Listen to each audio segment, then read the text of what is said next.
found out I was expecting, yet my fiancé, Dylan, had to rush off to help his childhood flame's ex, Raven, who was in dire need of surgery. Not only that, but he even ended up handling her in bed.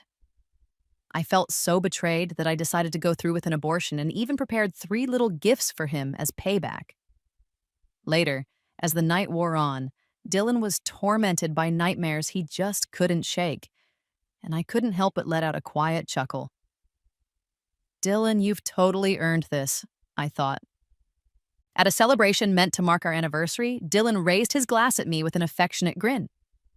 Tara, happy anniversary, he said. I clinked my glass with his, though I didn't drink a drop, before he was cut off by his ringing phone. He glanced at the caller ID, hesitated, then dismissed it with a brief text.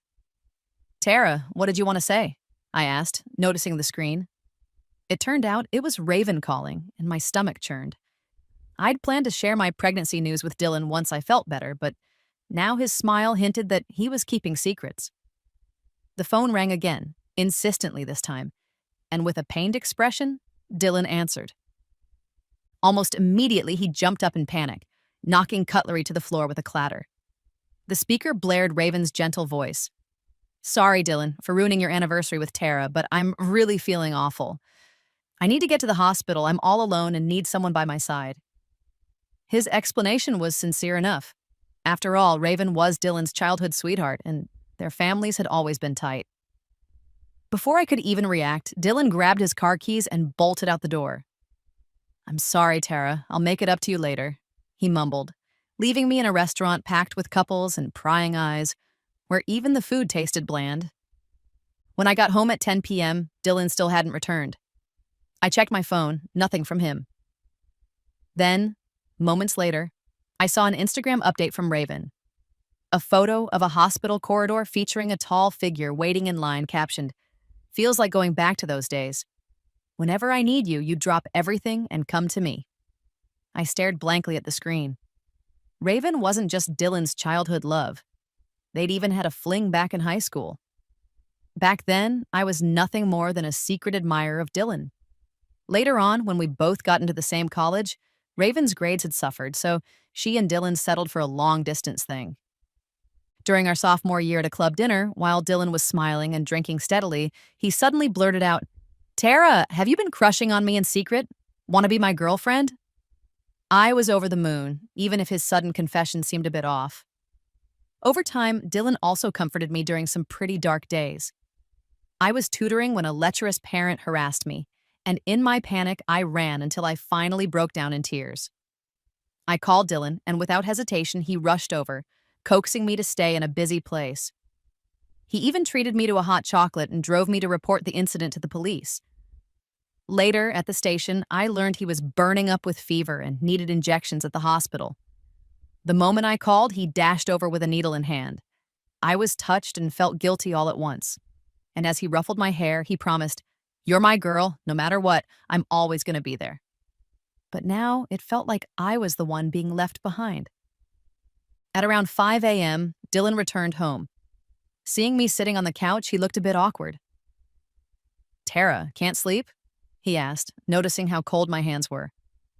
I shook my head in response. Then he knelt by me, taking my hand, and said, Your hands are freezing. Grab another layer. By the way, how's Raven doing? Dylan's brow furrowed with concern, still unsure if she needed another checkup that day.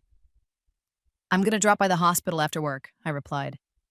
He paused, nodded, and quickly added, Tara, don't sweat it. I only see her like a sister now. Later, after work, I went to the hospital and caught sight of Raven playfully teasing Dylan. Dylan, you know I hate apples. I'm not eating them, she protested. But Dylan was insistent, peeling and dicing an apple into tiny pieces, skewering them with a toothpick before offering it to her. You never liked fruits and veggies anyway. Your weak resistance got you sick. You need your vitamins, girl, he said. Despite Raven's protests, she eventually took a bite, saying, Man, I envy your girlfriend right now. If it weren't for this illness, I'd have missed your careful attention for so long. Whether he was thinking of me or just lost in nostalgia, his chuckle as he spoke struck me like a dagger. I tried to slip away, but Raven spotted me. Tara, long time no see. We were just talking about you. Come on in, she chirped. I froze at the doorway as Raven snapped at Dylan. What are you waiting for? Hurry up and cut some fruit for Tara, too. Dylan hurried over. You done? He asked, and Raven replied, I've got the car. We'll head home in a bit. I looked up at him, and his expression seemed so natural, as if nothing was off about feeding Raven so intimately. I nudged Dylan aside and said, Hey, remember you had that friend Zoe around? Dylan, since you're a guy and sometimes things get awkward, why not call her over to look after you? It'd be way easier. Raven's face betrayed a hint of guilt before she quickly brushed it off. Sorry, Tara. Dylan's always taken care of me since we were kids. I'm used to it. I'd lost touch with Zoe long ago. Now I only knew people from around here. Dylan frowned and cut in. All right, get some rest. Then he turned to me and said, Tara, Raven's the patient here. Don't be so touchy. Their mixed signals made me feel strangely at fault. My eyes stung and welled with tears. Maybe it was all these hormones from being pregnant, but I refused to show any weakness. I dug my nails into my palms and coldly said, Dylan, if you care so much about your ex, why don't you just get back with her? Let's break up. That was the first time ever since we'd been together, even after getting engaged, that Dylan shot me such a cutting remark. I couldn't accept it. Over the years, through every trial, he'd always been by my side. I remembered how whenever his mom invited me out for coffee and bluntly mentioned they needed a daughter-in-law who'd keep the family warm and close, implying that Dylan and I might not be a good match, he'd silently take my hand and whisk me away regardless of what anyone said. In my whole life, I had only ever had one Tara in mind. I never knew what Dylan told his folks afterward, but when they saw me again, their attitudes softened considerably. Being with him for so long had made me tougher, otherwise I might have just walked away. Yet I couldn't fathom why Dylan, who'd once been so protective and never allowed anyone near me, suddenly couldn't maintain his boundaries with the opposite sex. Or was it just that Raven held a special place for him? When I blurted out break up, Dylan immediately panicked. He caught up to me, grasping my hand and not letting go as he pleaded, Tara, I'm not saying anything else. Don't talk about breaking up so lightly. Raven then looked between us and said, Tara, sorry for the misunderstanding. I'll keep my distance from Dylan. Don't let it come between you two. After that, she got out of bed, closed the ward door behind her, and shouted, Hurry up and comfort your girl. You're never this clueless. I almost burst out laughing at the absurdity. Every word felt like unwanted advice, yet she spoke to him so intimately, as if reminiscing their sweet past. On the drive back, Dylan suddenly looked hurt and murmured, When you said break up, my heart nearly stopped. I insisted, I have nothing to do with Raven.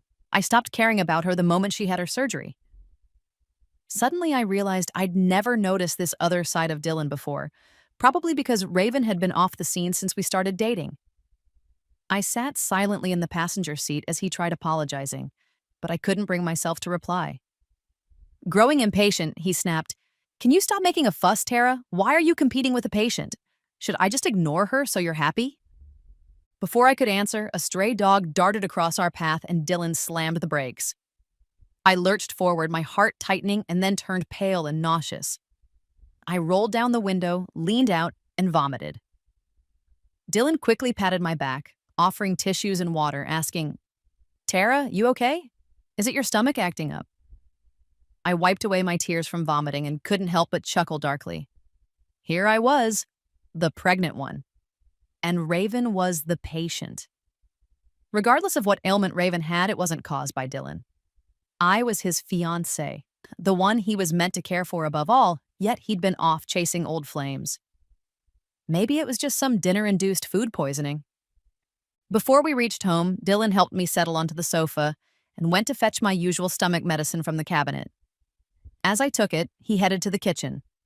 I pretended to be headed for the bathroom instead, discreetly spitting out the pill and flushing it away. Not long after, I caught a whiff of his famous porridge, the one he'd mastered after we got together, even though he wasn't much of a cook before. Porridge was his signature dish for soothing upset tummies. Just as a little warmth began to creep in, I heard him deliberately close the kitchen door, lower his voice, and answer a phone call. No surprises. It was Raven calling again, her muffled words about a relentless stomachache and not being able to shake it off clearly audible. Soon, Dylan re-entered carrying the porridge and gently told me to eat slowly. "Tara, there's a contract issue at work I gotta handle now," he added, the firmness in his grip on the bowl revealing his determination to treat this as nothing more than a late-night snack for overtime. Under the harsh fluorescent light, his expression remained open and honest. I managed a small smile and said, "All right, don't work too late, come back soon." As he reached out to tousle my hair like always, I dodged his touch with a playful twist of my head. "Surprised," he stammered, and I replied with a forced grin. "You better get to it, don't dawdle." After he left, I checked our shared location on my phone and trudged over to the hospital. Not long after, Raven updated her Instagram with a caption about heartwarming porridge that was totally bomb, and I couldn't help but dump the rest of the porridge down the trash. In that moment, I almost wanted to tell Dylan about my pregnancy. But seriously, isn't it a guy's job to let his fiancée know he's off visiting his ex in the dead of night? My heart slowly began to chill. Despite all the beautiful memories I once shared with Dylan, I had to admit that something had changed. Ironically, it was at that same top-tier hospital, where I'd first learned I was pregnant, that I was forced to face these shifts. The gynecologist even said, "Keep your mood happy, Tara. The HCG value's not going to fix itself." And as I left, I couldn't help but wonder if these wild mood swings were all just a sign of the times. That weekend, while the hospital buzzed with activity, I spotted Dylan and Raven together in the crowd. Dylan was carefully supporting a smiling Raven, and I even noticed a subtle blush on his earlobes, a telltale sign I'd learned long ago. I overheard a nearby girl whisper to her boyfriend, "Look at them, such a cute couple." I watched them until they came straight toward me. When Dylan saw me, his smile instantly froze, and he abruptly let go of Raven. "Today, Raven's meeting with the doctor about her surgery," he stammered, "so—" I cut him off with a cool smile. No need to explain. Yet Dylan looked completely flustered, almost as if he'd just remembered something urgent. "Tara, are you okay? Is your stomach acting up again? Have you been tested?" His rapid, anxious questioning drew curious stares from everyone nearby. Even a nosy couple started whispering, "Is this your boyfriend?" The girl's tone was snarky as she teased, "Don't tell me you're leading a double life." I simply nodded, "Yeah, he's my fiancé," while the girl exaggeratedly clutched her mouth as if she'd just realized, "Oh snap, double trouble." More people turned their attention our way. Dylan's face darkened as Raven bit her lip, frozen in a moment that looked far too forced. Finally, Raven softly called Dylan's name.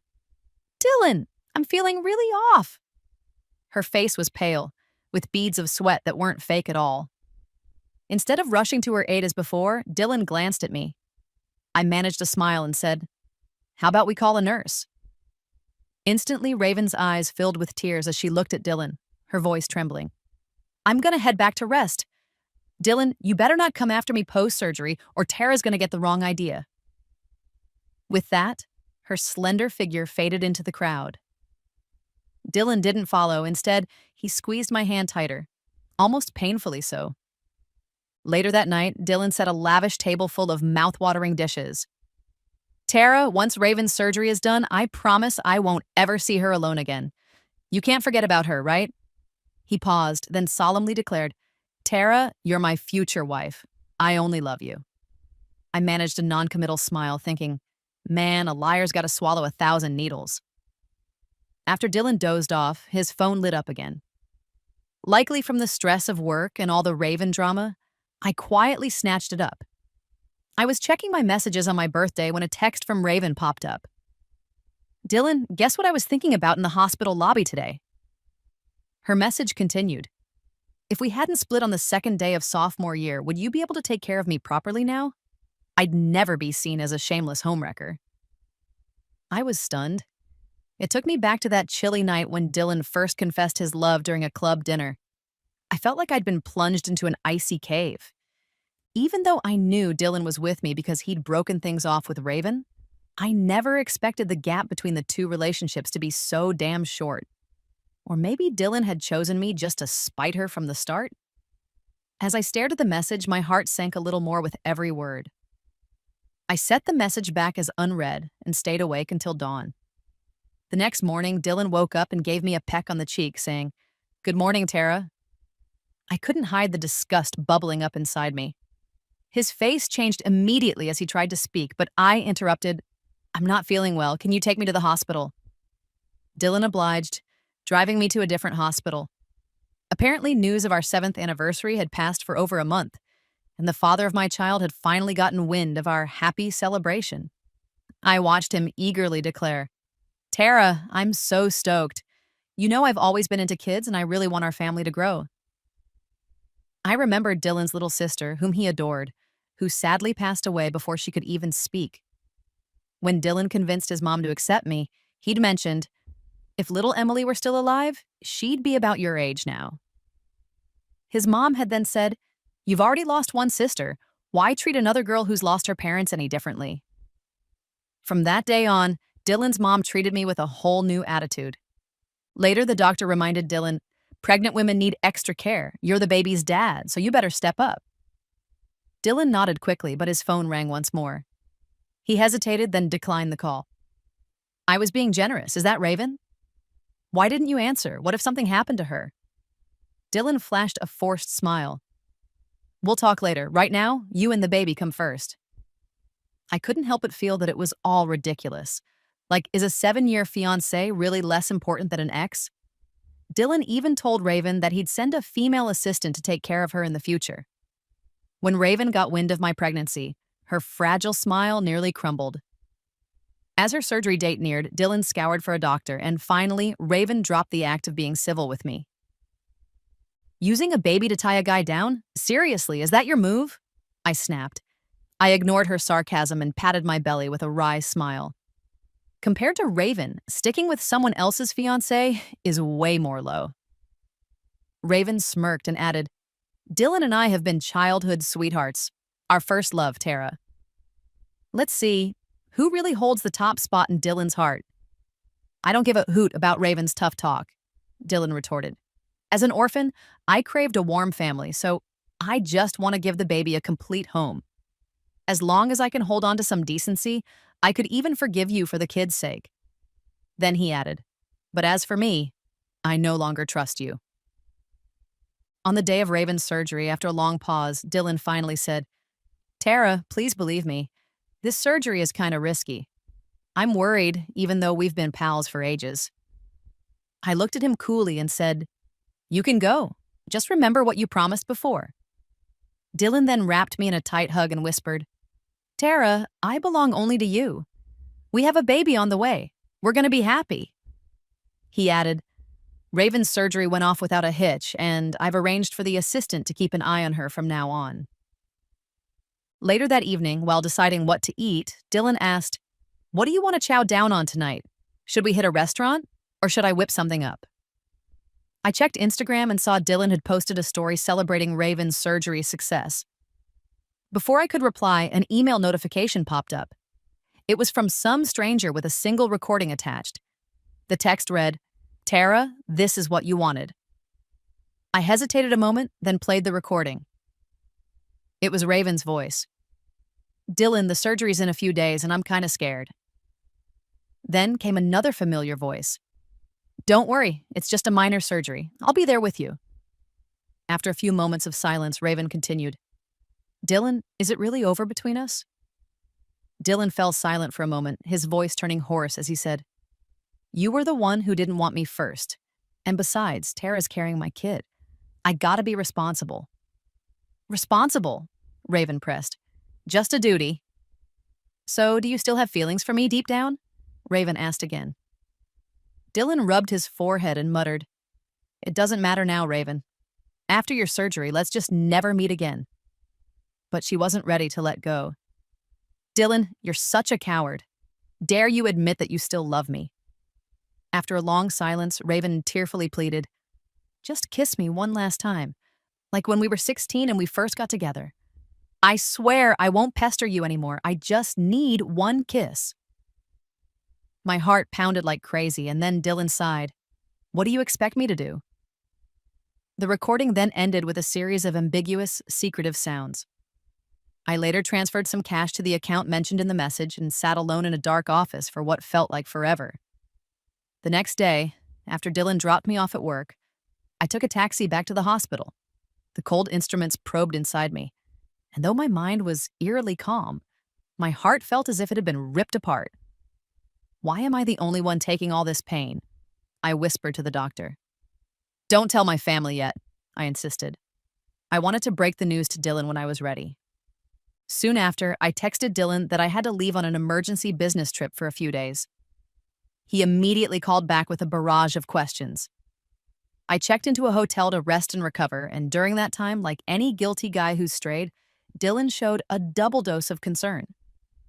10 days later, I came back home, and Dylan was busy in the kitchen preparing all sorts of pregnancy-friendly recipes. He even enrolled in a nutrition class and spent hours regaling my belly with all sorts of prenatal advice he'd scoured online. Looking at him, a guy anyone would crown as the perfect father and husband, I couldn't shake the memory of a news story about a cheating man my friend had sent over, with the comment that men don't just suddenly turn rotten. I thought, here's a guy who could whip up porridge, learn to cook, and care for his ex with such meticulous care. He could declare his love for me without holding back and then kiss Raven without batting an eye. One minute he'd be in tears over new life, and the next he'd be in bed with his ex, ditching his fiancée and unborn child just to spare his ex's feelings. I watched Dylan, so absorbed in reading fetal care guides, and realized that beneath his crystal clear eyes lay something vile and rotten. I couldn't help but smirk. When you're at your happiest, how will you look when everything falls apart again? After Raven was discharged, she invited Dylan and me over to thank us for taking care of her during her rough patch. Leaning into Dylan's arms, I suggested sweetly, "Hey, why not invite Zoe too? Raven doesn't have many friends here. More people, more fun." Dylan scratched his nose as if he wasn't too keen on just the three of us together, and he immediately called Zoe. I couldn't tell what went down on the other end, but soon dark clouds crossed Dylan's face. I kept smiling and asked what gift we should bring to Raven's place. Dylan hesitated a bunch, then stayed mum. On the agreed day, he still accompanied me to Raven's house, sporting a grim look. After a meal where each of us harbored our own secrets, I told them I had to head back to the office, declining Dylan's offer for a ride. I figured it'd be good to give them a chance to be alone. Once I left, I secretly switched on a tiny recorder I'd hidden on Dylan. His voice, icy and determined, came through. "Didn't we clear things up last time? Dylan, you can't run. You don't love Tara. You love me, right?" Then, with a bitter chuckle, he continued, "It's only now I see how good you are at pretending. Let me set it straight. Raven, I love Tara. I know I screwed up before, and it hurt her. And Raven, I now get why you broke up with me in the first place. I even called Zoe over to surprise you, because you and her used to be besties." Raven's face went pale instantly. "Do you know what Zoe said when she heard that? She cursed me out for making her take care of a homewrecker," Dylan added, his voice rising with anger. "I mean, are you out of your mind?" Raven begged Dylan to stop, but the truth ignited his rage. "Raven, Zoe even reminded me that you once said I stole your boyfriend, but that was before we split. I was just a broke student back then. No match for a rich kid like you. So why come crawling back now? Is it 'cause that guy went bust? Now that I've got cash, you think you can get some from me? Stop stirring up drama between Tara and me." Raven finally broke down, trembling as she said, "I'm not in this for your money. I still love you." Dylan let out a cold laugh. "Raven, I see you're just a greedy gold digger." "My bad," he said, then his tone softened. "Tara's carrying my child. We'll get hitched soon and start a new life. We'll be happy." That night, Dylan pulled me into a tight embrace from behind. "Tara, having you is everything. When our baby's here, we'll be the happiest trio ever," he murmured. I turned away, forcing a frosty smile. The whole mess with Raven and Zoe was something I'd only uncovered over the past few days. "So, what do you think of this first little gift I've got for you?" I teased. Dylan, like many soon-to-be dads, had been geeking out on pregnancy and baby care tips, stocking up on baby gear, mostly for a girl. But then he joked, "If it turns out to be a boy, babe, you're gonna have to deliver a girl for me." I watched him coolly as he meticulously prepared for our child, his excitement growing day by day. A month after the miscarriage, I told Dylan we needed a checkup the very next day. He rushed to help me lie down. "Tara, you gotta hit the sack early tonight so you're fresh for the exam," he urged. Soon enough, his phone rang again, and I saw his body tense up. "Hey, Tara, have you been getting any weird, harassing emails?" he asked nervously. "What emails?" I played dumb. "Let me check my inbox." "Nah, don't," Dylan snapped suddenly, then made up an excuse. "Blue light's not good for you or the baby. There's too much scammy junk these days." I handed over my phone obediently and pretended to sleep as I heard him slip out. When I finally peeked again, the email I'd sent to myself from another account was gone. On the way to my checkup, Dylan was humming like he'd been reborn, tuning into a radio station where a soft female voice was dishing out tips on caring for pregnant women. Suddenly, the voice cut out. Dylan, looking puzzled, asked, "What's up with that?" Before he could check, a familiar voice came on. Dylan froze for 2 seconds, then frantically tried to shut off the radio, but couldn't. He pulled the car over, turned to me with panic in his eyes, and pleaded, "Tara, it ain't what you think. Let me explain." As that all-too-familiar, secretive conversation played on, I staged the performance of my life, screaming, crying, even with fresh blood streaming down. My best friend, who'd been waiting for this moment, forcefully pulled me out of Dylan's car, leaving him with nothing but my tear-stained pale face and crimson smudges on a white dress. In the chaos that followed, Dylan got the second gift I'd planned. I later lay on a hotel bed while Dylan kept calling and messaging. "Tara, where are you? Please, I need to see you. Is the baby okay? Should I take you in for a checkup?" I had blocked his number, but he'd call from different ones as I'd changed all my contacts. A well-connected colleague even messaged me, hinting that Dylan had shown up at work like a madman, desperate to get in touch. By the time he found me, months had passed. His gaze lingered on my face before sliding down to my flat stomach, and then a slow, unsettling smile cracked across his face. "Tara, where's the baby?" I replied casually, "It's gone. The baby miscarried." Dylan's body swayed, barely able to stand.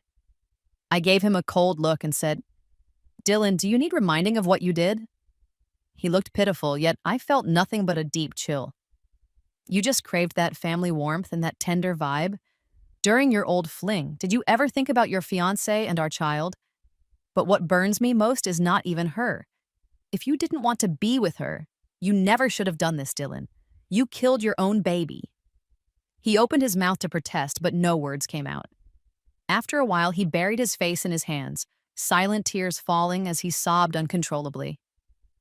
I turned away, numb. If there was ever a problem among us, it was that I'd let Dylan hurt me over and over without really pulling away. "I'm sorry, baby. It's all my fault," I whispered. "But I can't let this blood burden my body.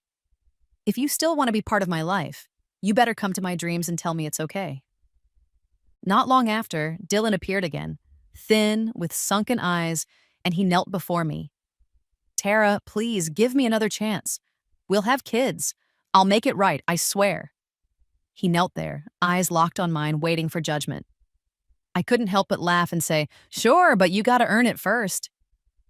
Desperation crept into his voice. Tara, I'll do anything." I led him to the hospital. Coincidentally, the gyno department was running a live demo on pregnancy termination procedures. Holding his hand tightly, I watched as the doctor demonstrated inserting various tiny rods one by one. I could feel Dylan's hand turning ice cold, but I wasn't about to let him off easy. Leaning close, I whispered, "It was your own hands, Dylan. You made our baby suffer. It hurt, and the little one must have been in agony. Maybe it was a girl." His eyes went dead, as if his very soul had been drained. I then approached his parents about a divorce, but his mom insisted on a meeting. She pleaded, "Please forgive Dylan," but I only said 2 short sentences, recounting the pain of losing a child. A pain that, as his auntie endured for 20 years, She'd understand all too well. If Emily had been taken from us, would you forgive the murderer? I asked. His mom mumbled a few words, and I couldn't help but smile bitterly. I won't forgive Dylan. Never. As the conversation wound down, someone emerged from the tier room, a final act from Dylan himself. He was laughing and crying at me, saying, Tara, if you don't forgive me, I just can't forgive myself. After that day, every night turned into a nightmare. I dreamed of our baby, all bloody and crying. Mutual friends called, telling me how Dylan was spiraling, taking too many meds, too scared to sleep because the vision of our blood-stained baby haunted him. It wasn't just insomnia and nightmares anymore. It was time to hand Dylan one last, final gift. I pulled out my phone and dialed a number. Zoe, you around? Want to meet up? Even after all these years, Zoe was still the same. At a coffee shop, as I recounted everything that had gone down between us three, the impeccably dressed Zoe looked down on us. Back then, Raven had dumped Dylan because Zoe's rich boyfriend had quickly broken up with her and chased after Raven instead. Learning about their fling before the breakup, Zoe had been furious. She'd even beaten up her ex and publicly confronted Raven. Of course, everyone said I had a bad temper, making men lose face, while they admired Raven's sweet and caring nature. Everything always seemed to fall in Raven's favor. I handed over some evidence to Zoe, which she later polished up and posted in high school alumni groups and university forums. Years down the line, Raven got another scandal for meddling in her ex's relationship, leading to his fiancée's miscarriage. With undeniable proof circulating, Raven's reputation in her circle was toast. Zoe finally had her sweet revenge, and I even fanned the flames by passing on more dirt, leading to Raven's dismissal from her job. Meanwhile, Dylan wasn't doing any better. News spread online and in our social circles painting him as a typical scumbag. Netizens even boycotted his company's products. Then Raven stirred up more trouble for him, though Dylan claimed the recording was all on her. In his mind, Raven had betrayed him 7 years ago for a rich guy, and now, after all that time, she'd come back and caused our long-awaited baby's death. With old resentments and Dylan's worsening mental state piling up, it wasn't long before Raven called the cops, and Dylan ended up behind bars for intentional harm. Reconciliation was out of the question. Raven took a hefty payout and settled publicly, even posting bruised injury photos, courtesy of Zoe, that spread like wildfire. Old classmates mocked both of them, laughing at their messy drama. Dylan's career was in ruins. His business partners had been itching to boot him out, and soon enough, he was forced to resign. After that, Dylan would text me from multiple numbers, sending me pictures of empty bottle-strewn tables and ranting about his ruined life, his mental state crumbling as he begged me to forgive him.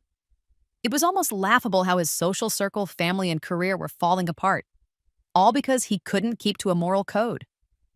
Seeing Dylan spiral further, I decided to give him one last gift. I called him up and laid out all the truth. After a long, silent pause, he asked, "So, when I was learning about childcare, buying toys and clothes, our baby was already gone, huh?" Everything had been his fault. If only he had some decency or ethics, we wouldn't have ended up here. Dylan, you talked so much about me that I wouldn't even want a child with your inferior genes in this world, you feel me? I said, expecting him to fly off the handle. Instead, he began begging, "Please, Tara, I know I messed up. Do whatever revenge you want. I've got nothing left. Just don't leave me."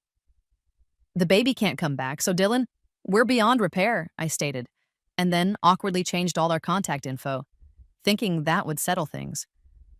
But then the police showed up at the main office where unopened baby products and toys were piled high. I saw Dylan's body lying peacefully, eyes closed like he was just sleeping. The police questioned me, saying his last call came from my number, and then handed me a farewell note meant for me. I skimmed the tear-stained letter, stopping at the final line. "My suicide isn't anyone's fault. I'm not worthy of life. Mom, Dad, I'm sorry. I offer my life as penance for our baby, but Tara, you must live on. Find your own happiness. Regrets are useless." I tossed the note in the trash and walked out.